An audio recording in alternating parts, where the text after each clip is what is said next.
Well, what the heck, I'm having fun wandering around Boyd Hill, shooting a few videos that I'm going to upload onto the YouTube channel for Tradition School of Herbal Studies, and figured I'd share some of the fun stuff out here. It's just always a wonderful place, and truly the park's done a great job opening up these trails.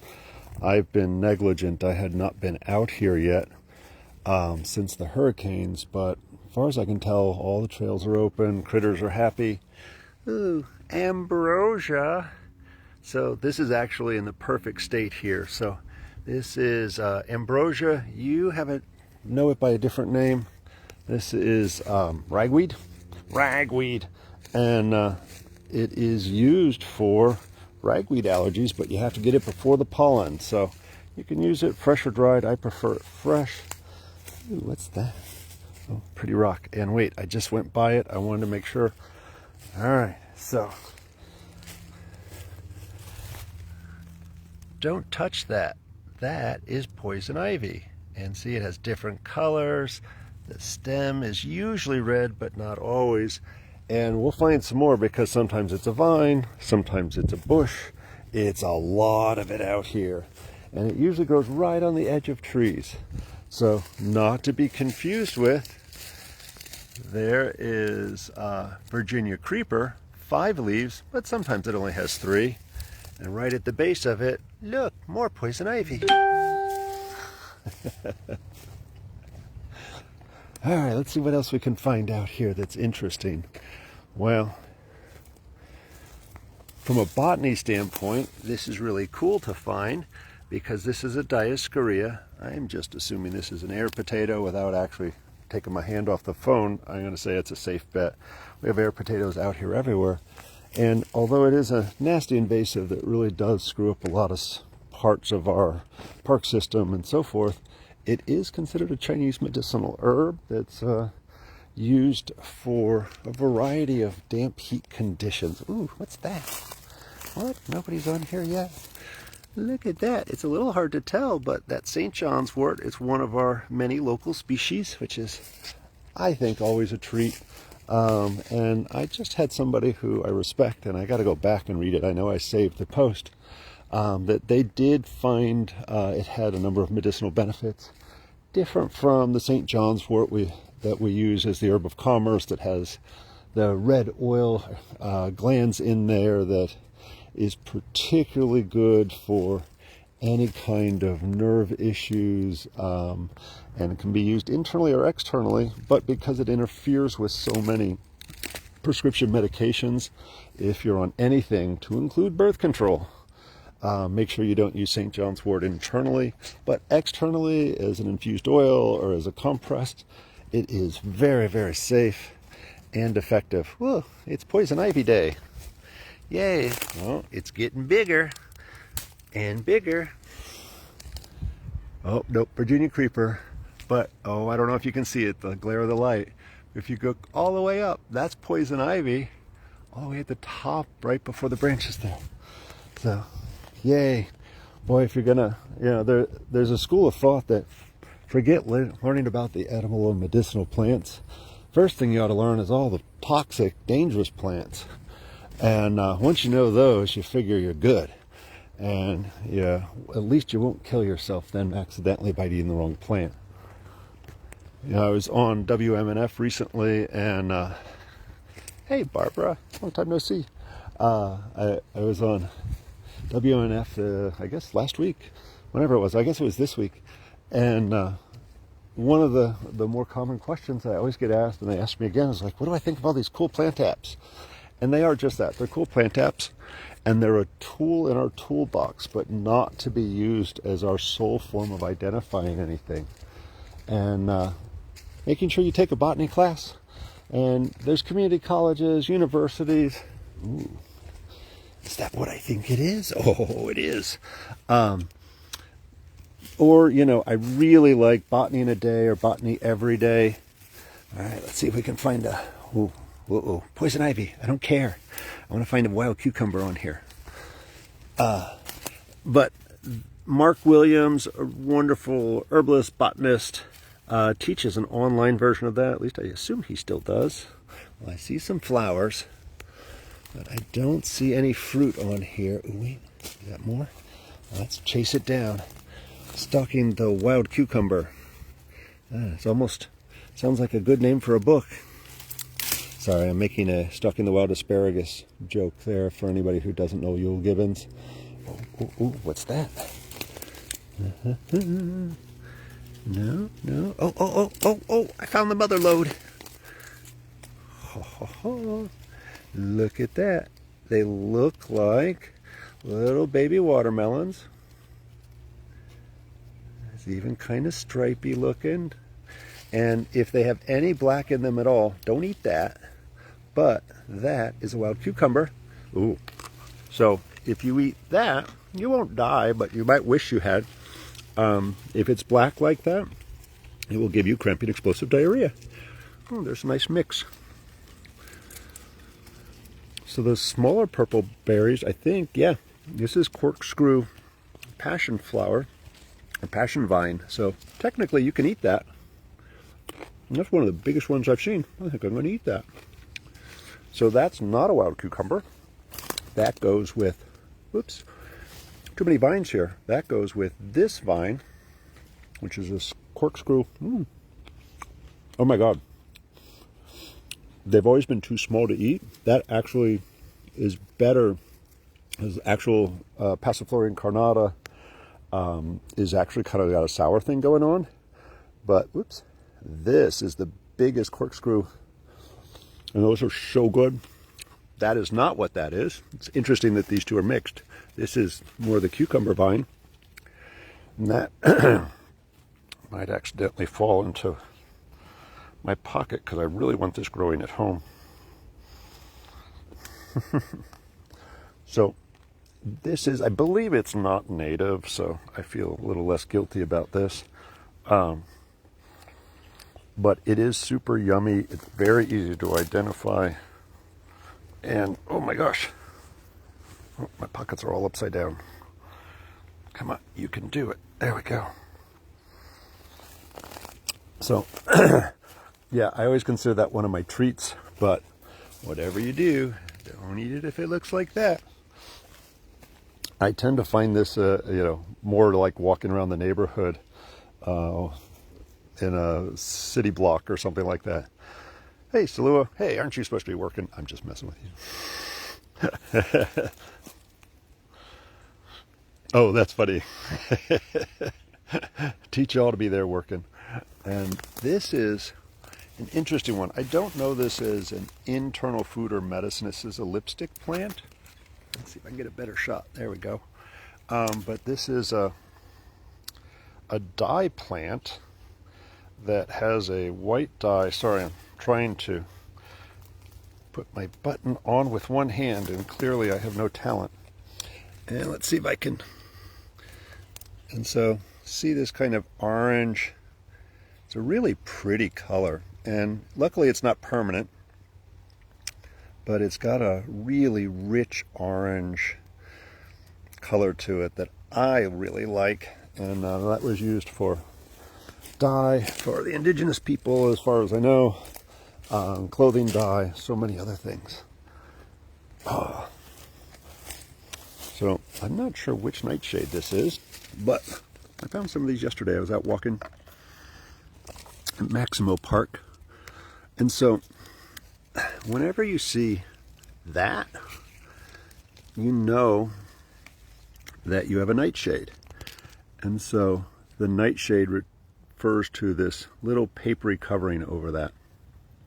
And so some people are really highly sensitive to it. Some nightshades are very, very poisonous and will actually kill you.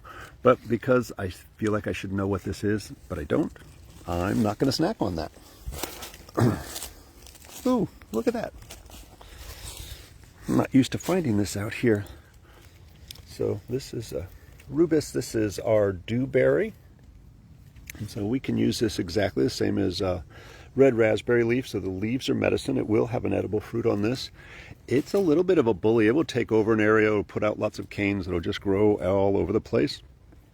And it's very astringent. So The leaves are toning or tightening to the tissues. It's frequently used, well, any kind of prolapse or lax tissues. It's specifically used during the last trimester of pregnancy, and the roots are used for diarrhea, especially chronic diarrhea. You don't want to stop acute diarrhea. Oh, y'all know, if you've ever heard me babble before, there's a critter over there.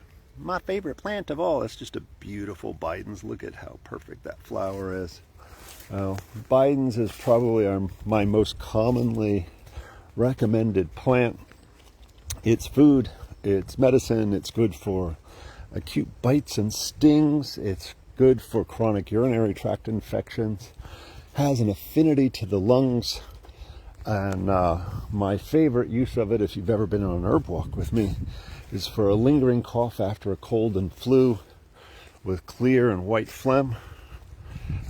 Usually a teaspoon to a tablespoon chewed up fresh will resolve it in a single dosage. It doesn't come back.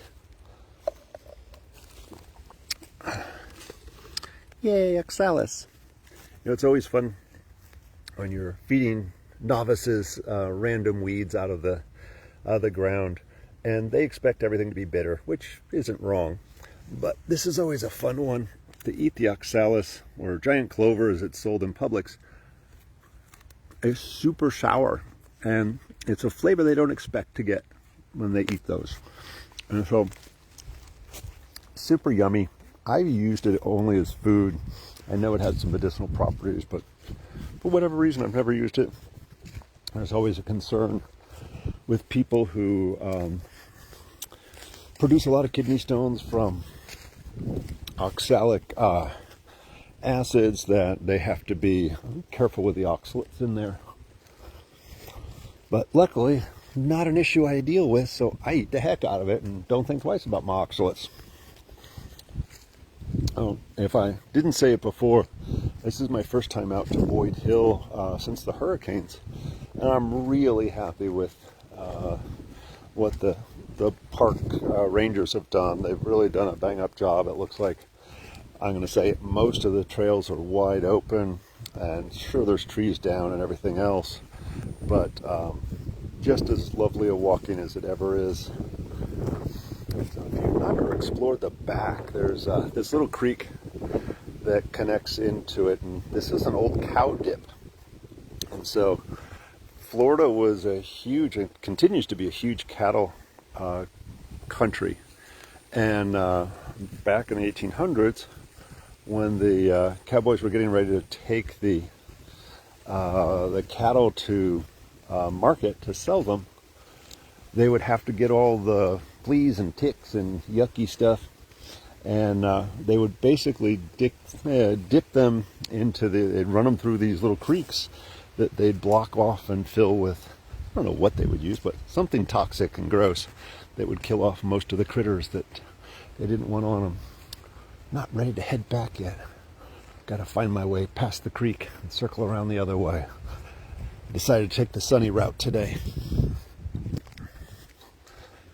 Ooh, there's a really good example. So for those of you who were joined early, the poison ivy. So here's huge oak, well, not huge oak tree, but decent sized oak tree. There's the poison ivy climbing up this tree. So make sure everybody can identify it. And like, this one doesn't have a red stem, it's just brown. And there's little spots of red. Some of the leaves are eaten. Somebody's snacking on it. Hopefully it's not a two-legged person. But always good to make sure that you learn your toxic plants along with your yummy plants. This looks like a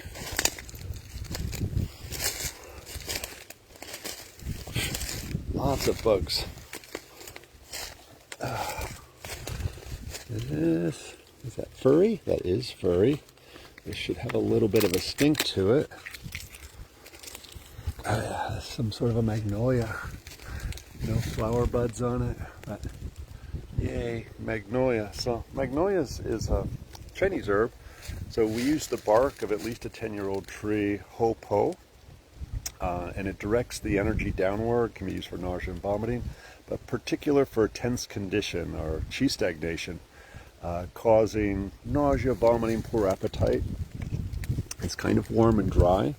The flower buds, and I don't see any on here, but kind of the unopened flower buds are used for sinus issues, and the leaves, nice aromatic leaf on there, and that's used. I tend to use that for any kind of, ooh, sorry spider.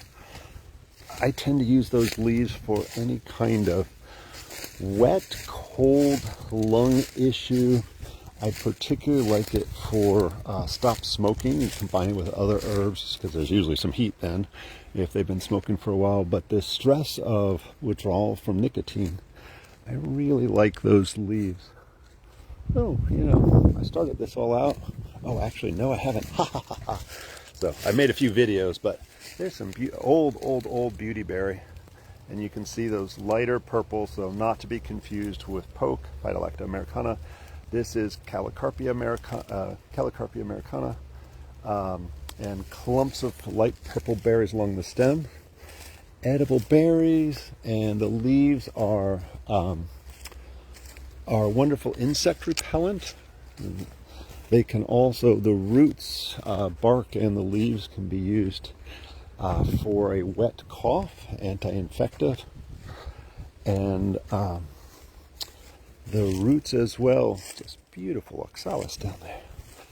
The roots as well can be used as a paralytic for fish, and so if you wall off a small portion of a pond that's got fishies in it, and you mash that bark up, it's got an alkaloid in there that paralyzes the gills of the fish. They float up to the surface. They're not poisoned. They're just holding their breath. And if you walk away, they'll start breathing again. Their gills will start moving again fairly quickly. But for, you know, maybe 5 minutes, you can scoop them up as they float up to the surface. So, Florida native. It's also a Chinese herb, Zhizhu. Not commonly used, but mainly because it's only in certain parts of the of China. And so cucumber weed, pellitory.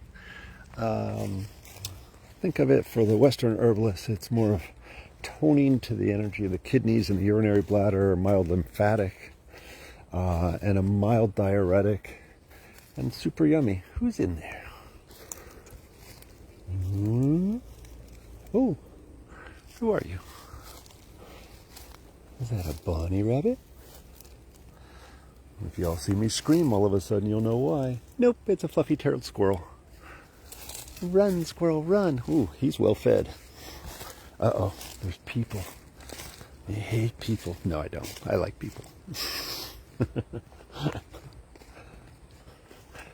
Park's been hopping, and I think Ruthie's out here with her students. I think I saw her bus out front. Ah, there's another patch. So it's a little out of season, but there's a really nice collection of Surasy. So, although I would not eat that one because it's already that orange yellow. When you find them green, if you take the seeds out, you can eat those. But this bitter melon or Surasy, phenomenal medicine for blood sugar issues, any kind of hot, wet syndromes. There's probably some poison ivy mixed in there just to make it more exciting for harvesting your medicine. And, you know, of course, anytime you're, whoa, hell, what happened out here? All right. Well, they opened this up a lot. You know, Boyd Hill's been doing a lot of work to, my guess is to make it more profitable because funds are being cut from parks everywhere. But also making it more accessible and providing some needs for things like, we don't have a lot of camping. You know, it's like Fort DeSoto Park and KOA are the only camping really for, you know, 10, 15 miles around here. So they've opened up some campsites here. that I haven't camped there recently, but I understand are lovely. Not the availability that we like, but keeping it small is actually good. But they're trying to get rid of some of the invasives, which are an endless struggle. And now, since we had all the downed trees and stuff out here, they're having to reassess all of the gopher tortoises and things like that that are out here, as they had a pretty good handle on the count. But all of a sudden, it's like, oh, some of them may not have made it. So lots of stuff. So I'm going all the way back and kind of crossed over that creek and heading north. And not a lot of people come out here, which is always my favorite reason to come out here. This is winged sumac, there we go, that produces a very astringent edible fruit. And everybody forgets the whole plant is edible. So the leaves are traditionally used. It's all your sumacs are very popular in Middle Eastern, both cooking and medicine. Astringent, good for rashes, good for loose stools, candida, and yummy spice when you can get the fresh fruit. Let's see what else we've got out here. Is that saw palmetto? Yeah, so flat tip and toothed stem, and we've got saw palmetto, no fruit on it, certainly an edible.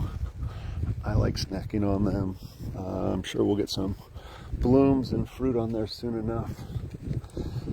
This path is always interesting because you,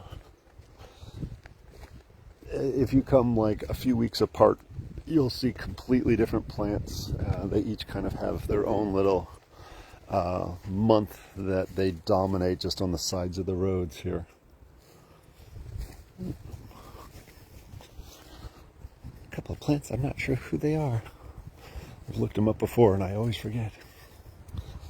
Almost looks like there's a little wet area back there, but I'm not dressed for tromping through the, oh, maybe I am. Whoa, big old holes, down trees.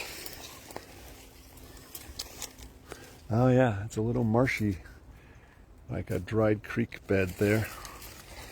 So that's always a good place to find either wildlife. If we were in a wilderness survival scenario, this is where you might put some snares, as finding a path here in the marshier area the animals would have come for water. But because it's a slightly different terrain, you might find some interesting plants in here that we wouldn't find just walking out in this area. Always looking at even the slightest depression in the ground can provide you some different stuff sometimes.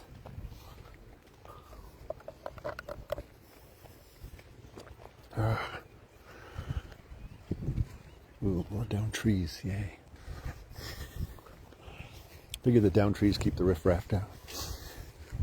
I was hoping to find some epizote out here. It's a few places where I found it before, and they have some pretty bohunkin' roots on them, and so I expect them to always come back to the same general area. Well, that's really interesting.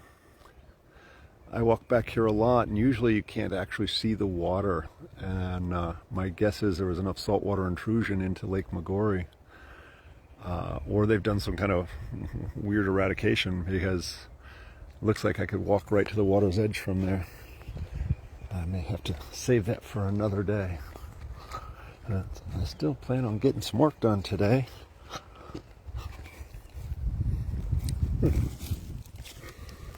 Who are you? I don't know you.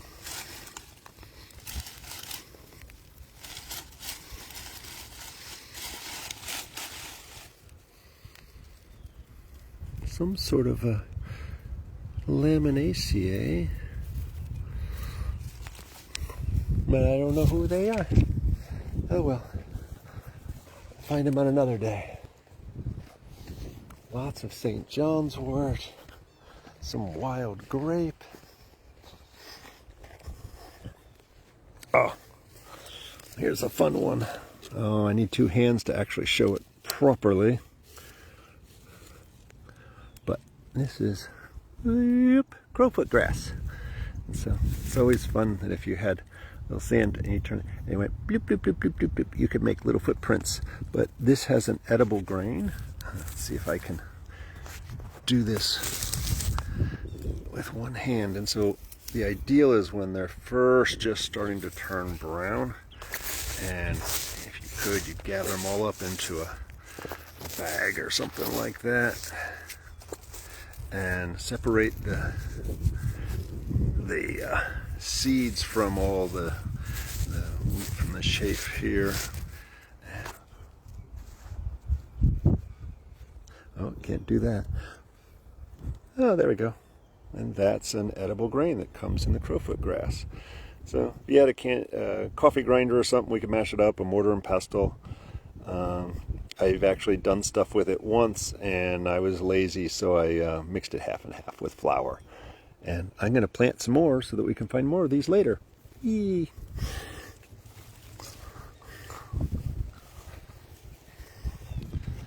Hey, Jose. Hey, Tori. I'm just like staring, looking at plants. I'm not looking down at the screen. If anybody actually said anything, say it again. Looks like we got a small crowd on here. Ooh, folks. Oh, wow. There we go. Don't even know who all's on here. Ooh, bright lights.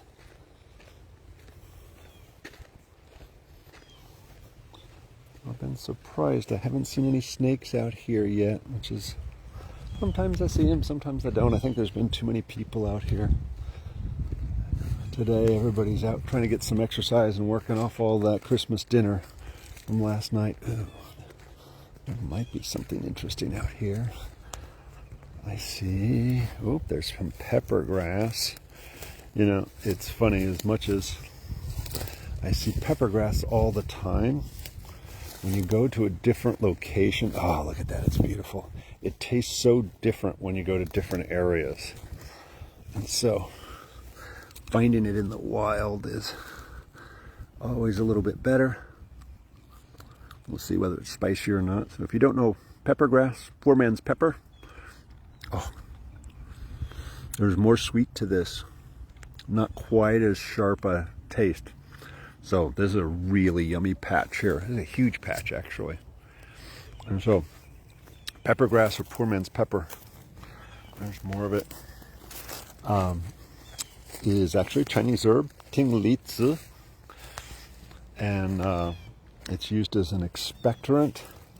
So the spiciness of it helps to stimulate the mucous membranes to secrete more fluids. So for a sticky, dry cough with constipation, it's really a go-to. You can do things like a mustard plaster on the chest.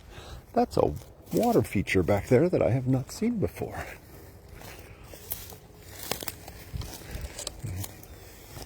Huh. Hopefully there's no water moccasins in here.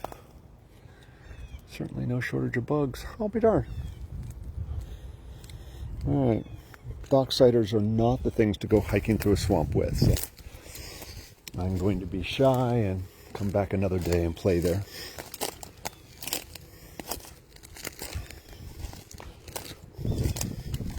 I can't believe how much peppergrass is here.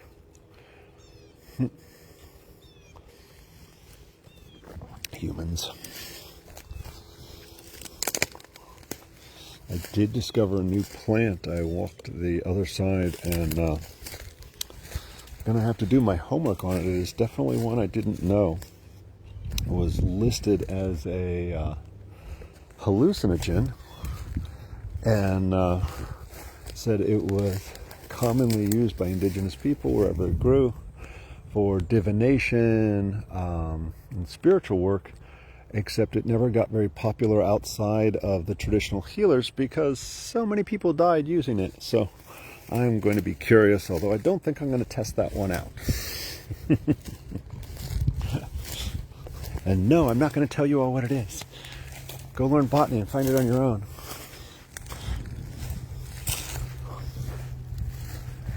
You know, it really speaks also to the power of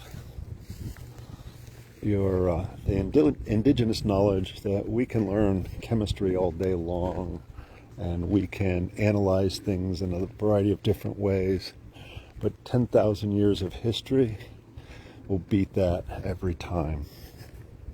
That my guess is that those folks didn't have the deaths associated with it that recreational users were finding, that when used properly, or the part that chemistry can't always teach us, is the combination of plants. So how did they prepare it? What did they combine it with in order to make it safer so that you didn't die? Otherwise that knowledge wouldn't be passed on if everybody who used it the first time died from it. So there clearly had to be a way to understand it. Not everybody's favorite, but this is an anti-parasitic fireweed. It is skunky. I kind of like it in very small doses, but anything above a small dose, I'm not a big fan. There's a beautiful little goldenrod. All the goldenrods are just starting to pop. Yeah, not a bad coastline right there. Oh good, the humans are gone. I'll stop stalling.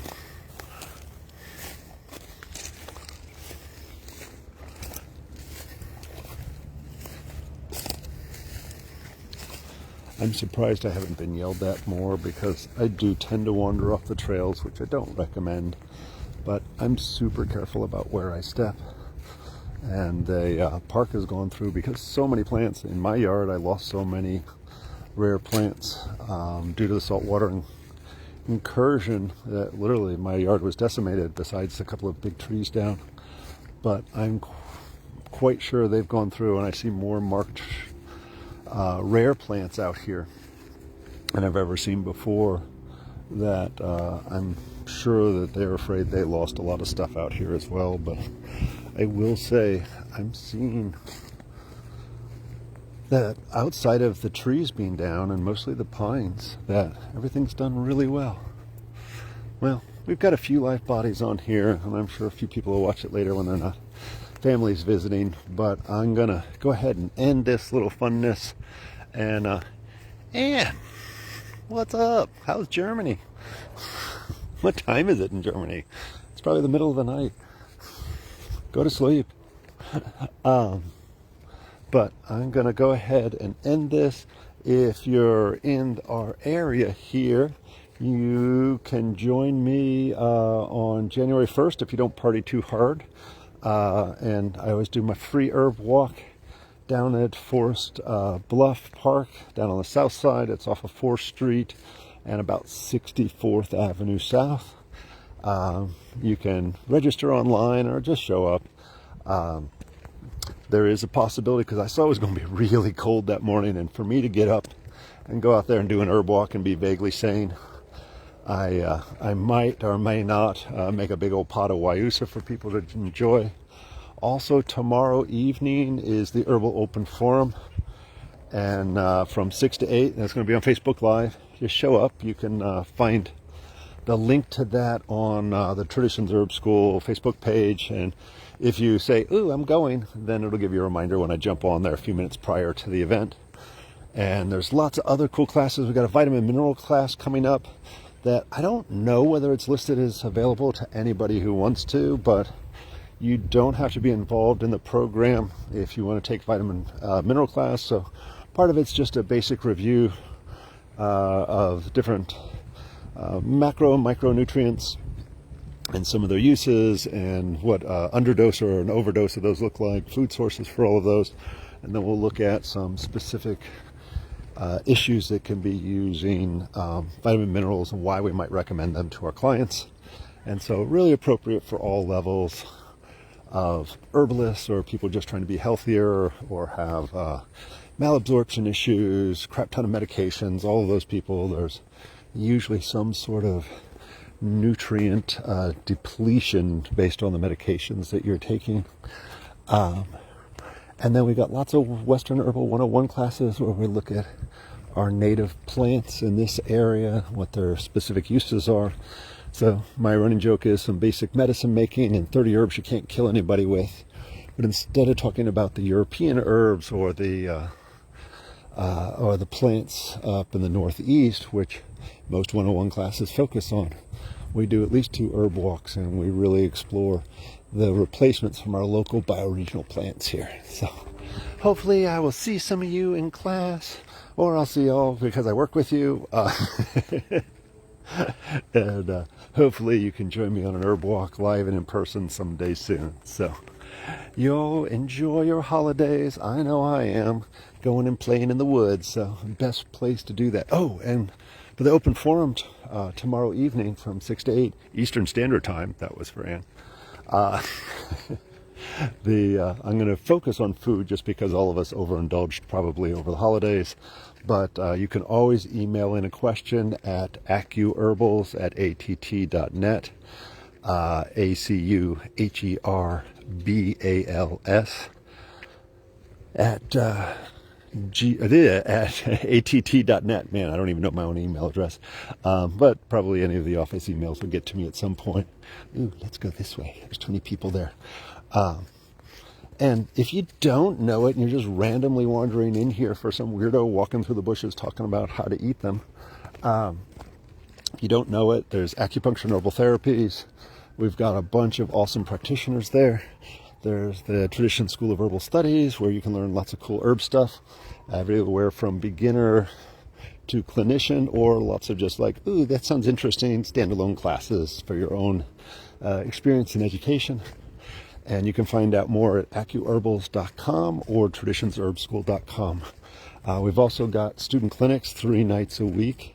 So we have acupuncture interns from Dragon Rises, our local acupuncture school on Monday nights that I supervise. Tuesdays are cool Western herb students who are throwing weird combinations of herbs that are more familiar. And on Wednesday night, we do the really freaky deaky Chinese herbs, and we see mostly 2-leggeds, but we see 4-leggeds and occasionally a scaly or some other furry, yummy critters out there. So whatever your needs are, one of the best ways to really start to see the power of herbal medicine is go and see an herbalist. And whether that's us going through a whole medical history and blood work and supplements and telling you what not to take, and sometimes it's telling you like to talk to your doctor about specific issues or more additional blood work that they failed to do. And in a perfect world, we throw some herbs at you in a specific combination for the imbalances that we see you're dealing with at a particular time. So, it's always a good way to go in.